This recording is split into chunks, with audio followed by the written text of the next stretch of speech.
क्या आप देश और दुनिया की खबरों से रह जाते हैं बेखबर?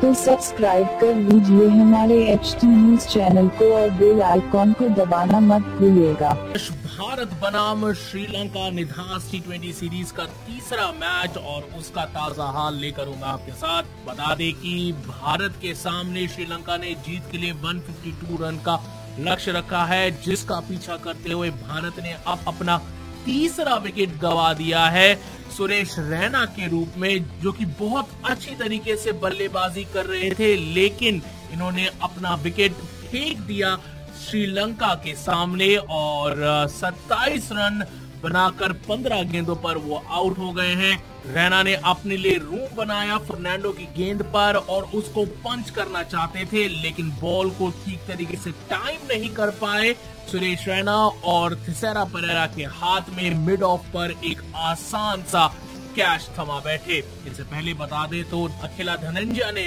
श्रीलंका को 2 बड़ी विकेट दिलाई। पहले रोहित शर्मा को उन्होंने 11 रन पर आउट किया और उसके बाद धवन को आउट रन पर चलता किया, लेकिन उसके बाद आए सुरेश रैना अच्छी बल्लेबाजी कर रहे थे, लेकिन उन्होंने 27 रन पर अपना विकेट फेंक दिया। रैना ने 15 गेंदें खेली, जिसमें उन्होंने 2 चौके और 2 छक्के भी जड़े।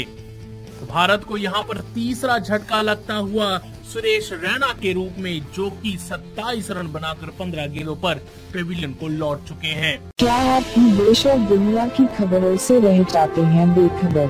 तो सब्सक्राइब कर लीजिए हमारे HT न्यूज चैनल को और बेल आइकॉन को दबाना मत भूलिएगा।